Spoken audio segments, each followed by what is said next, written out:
Hi, and welcome to HRS 5450, Assistive Technology for Sports and Recreation. I'm Carmen DeGiovane. So for this week, we're talking about, or not this week, for this module, we're in Module 4 looking at physical activity for children with disabilities, and specifically focusing on the technology for children with disabilities. But before I go into Module 4, I just want to briefly provide a recap for Module 3, Adaptive Sports Technology. It was an introduction to sports technology, and we happened to focus on prosthetics and wheelchairs, including hand cycles. I hope you enjoyed the articles. They were a little bit long articles, but man, did they have a ton of information on both prosthetics and wheelchairs that are used in sports applications. I did get a couple questions about the articles, focusing on the hat model, and also focusing on the environmental sensors, human-computer interfaces. Those were great questions that I received. And basically they were around what could potentially be an environmental interface for wheelchairs and for prosthetics.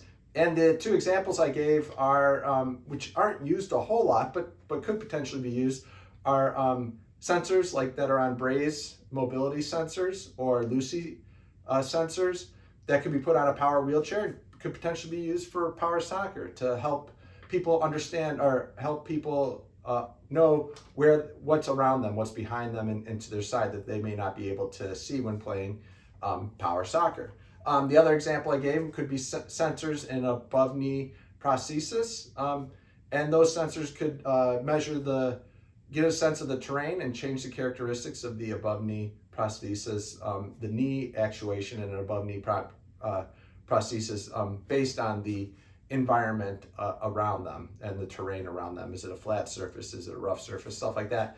But that's still, both of them are still, I would call emerging technologies, but they are environmental sensors that could be used in those devices.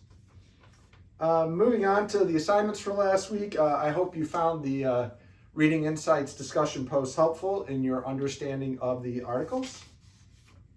And we started our semester-long case study looking at existing AT devices. Those could be past AT devices or past AT devices or current AT devices for our client whose name is Sheffield, which, if you know anything about Wrigley Field, you'd understand why I picked that name. Moving on to Module 4, we're looking at physical activity for children with disabilities. Specifically, we're looking at the technology that children may use and looking at how technology can address barriers and provide opportunities for children. There's two articles that you'll be reading. Both of them focus on barriers and facilitators. So I hope you enjoy those articles.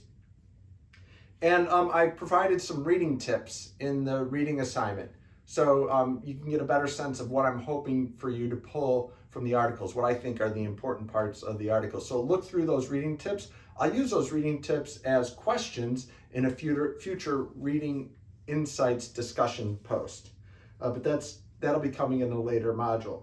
In terms of the assignment, we are going to do our first Adaptive Sports and Recreation Technologies scavenger hunt. There'll be a discussion post for undergraduate students and discussion moderation for the grad students. Remember, though it's a video of Steve, I've made some changes to make it a little bit easier for you to perform your scavenger hunt. So assume that Steve has a C6, C7 spinal cord injury, which is different than what he states in the video. He's articulated a goal of wanting to be able to perform an outdoor activity. So Steve may not have actually said that in the video, but that's what I want you to focus on. And you can pick the activity. Examples include fishing, hunting, photography, RC, boat, quadcopter. There's a number of ideas out there. But for this module and new this year, I'm going to throw in there, this can be real or virtual activities. So it can be really going out to the outdoors, or it could be a virtual activity, for example, gaming activity that you can use in the scavenger hunt. I also posted the semester-long case study, part 2, that looks at body systems and structures. It's not due this week, or in this module, it's due in module 5, but I wanted to post it so you had plenty of time to work on it and to ask me questions if you have any questions about it. Okay, just wrapping up, I always like to talk about cool stuff in AT. 2 things is Engadget just posted an article, Accessibility in Tech report card. I didn't have a chance to read it yet, but I did a quick scan. It looks pretty interesting. I thought you might enjoy it. A link that I did see on LinkedIn, so it's amazing how much information you can find on LinkedIn, was a post by Joel Bach, who is a professor at the Colorado Schools of Mining and Manufacturing. I can't quite remember. They'll say Colorado Schools of Mining. He links to a post about an individual who has created a lower extremity prosthesis for speed skating. It's pretty cool technology, so I provided a link in my notes.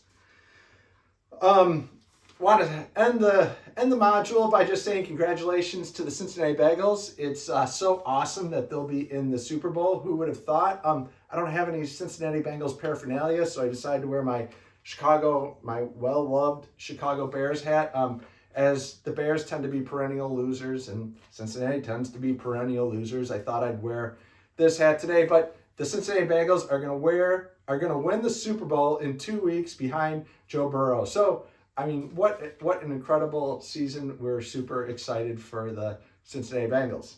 And that kicker, man, for Cincinnati is something else. All right, keep an eye out for cool assistive technology for sports and recreation, and post it on our discussion posts, and reach out to me if you have any questions, and have a great week. Thanks.